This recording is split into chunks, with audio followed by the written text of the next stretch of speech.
Hey guys, so here I am back with my majors for the Game of Thrones Tarot deck.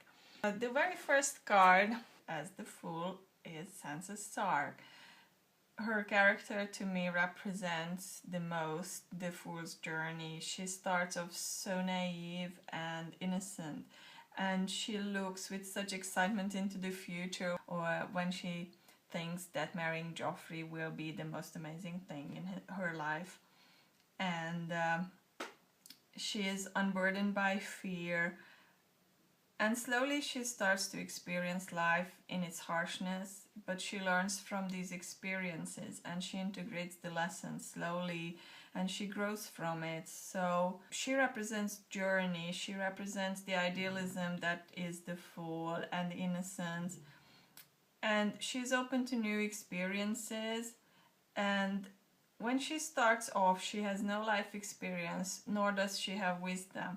And for that, I think she embodies the Fool's energy quite perfectly.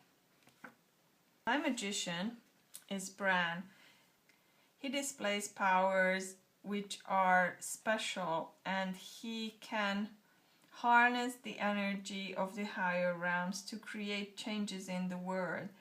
And his skills allow him to accomplish things impossible for others. Also, creating magic requires him to understand his will and to recognize his skills and what are his resources, how can he achieve change in the world. He is set on his path, and his role is to create. That's why I chose him for the magician. My high priestess is Melisandre. Her powers are based on no logical reason. She clearly communicates with the other realm. She clearly has powers derived from the other realm, and she works through dreams and visions and symbols. She's kind of like a tool that manifests the power of the higher realm in this world. So I thought, in regard of both her secrets and her powers, she represents the high priestess. My empress is Catelyn Stark. She is the mother figure of the empress. She has children, she is fertile, she embodies motherhood and through that abundance. She is nurturing, she is like passion and blood and life, and she knows and understands the cycles of life, the cycles of creation and destruction. She is clearly the feminine power which is complementing the masculine power that is Ned Stark. There was no question in my mind about Ned Stark being the emperor. He is just everything that I imagine an emperor to be. Here in this depiction, he has his sword, Ice, which gave the name to my channel. And I found a very nice quote that goes with his character. Nature provides us with great bounty once a year. I make sure we have something to eat every day. He represents the leadership and the order and stability that an emperor needs to provide for his people. He is constancy and reliability and authority. It is his task to ensure the effective distribution of the resources and to provide enough for his people. Through the systems upon which his people depend, he creates peace and stability in daily life. And he is the ruler of all the elements. He also uses his powers for the good of all. The way he works, the way he embodies the emperor energy, his people don't need to constantly worry about basic survival. And that's why I chose him as the representation of the emperor. My Hierophant is Maester Lewin, because the Maesters are structure and are education and learning, and they are an institution they represent the traditions and the hierarchy and the values, which for me are so the Hierophant card. And he works within the rules of his order. He provides mentorship.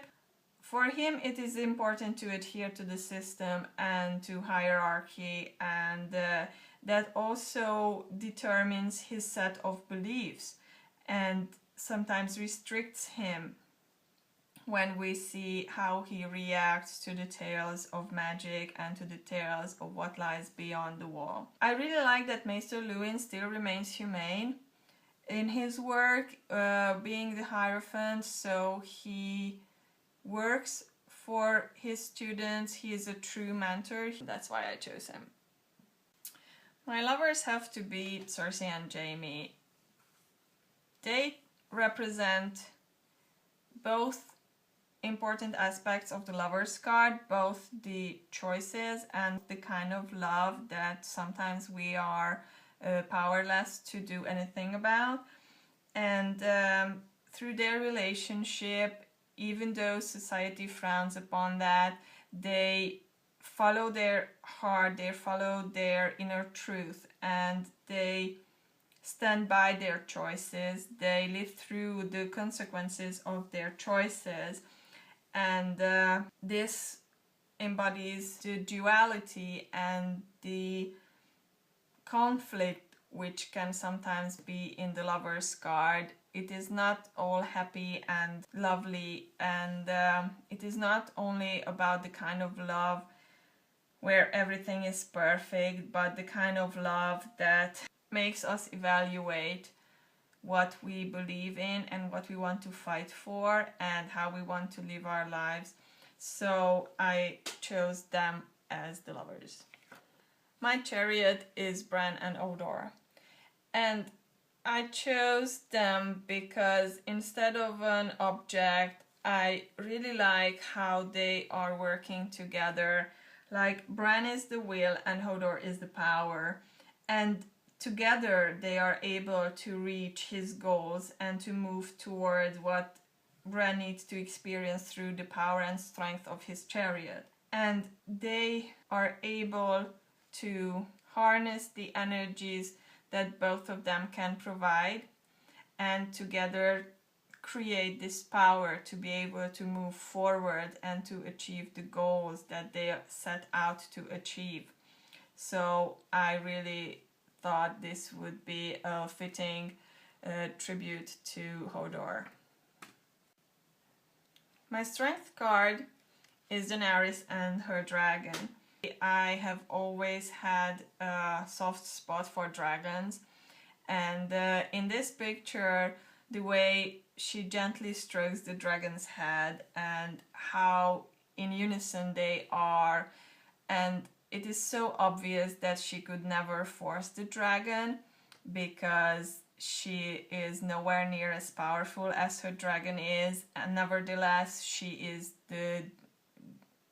in the driver's seat, so the dragon would come when she needs it and would do whatever she needs to do. The dragons burn up fleets, and they are so powerful and magnificent, yet they follow the strengths of Daenerys. So I thought this would be such a wonderful pairing for the strength card. Choosing the Hermit was actually quite easy. It's the three-eyed raven. He is in a cave, as we see in most of the depictions of hermits. And he retreats from the distraction and leaves the noise of society to hear the inner voice, to hear the higher voice, and to determine his own truth. He embodies the isolation and introspection, solitude and soul searching, as well as the patience associated with the Hermit card. I really like this picture because this picture is not in the cave. So after you spend your time hermiting and you found your own answers and your own truths and your own voice, it is time to return back to the people. My wheel is the Astrolabe that you can see in the Citadel, and also this is the Astrolabe in the opening credits of Game of Thrones. And I really like because you can see in this circle the players of the Game of Thrones, and is the change where we are not in control of, and we are just riding the waves, and they are riding the waves. They are trying to maintain and stay on top of the events of the realm. There is cycle, and there are changes, and there are ups and downs in the stories. There are new beginnings all the time. And we also see sometimes how luck and fate intervenes in the stories of the characters. And also the wheel is impartial to all the players, and that's what we see in Westeros as well, that sometimes even the good guys fall and the bad guys gain power, and change is inevitable with the wheel. So I think this card depicts this meaning. My Justice card is Brienne, and there is a very nice quote that embodies the Justice card for me. It is, "Your every thought, word and action expresses the truth of your soul."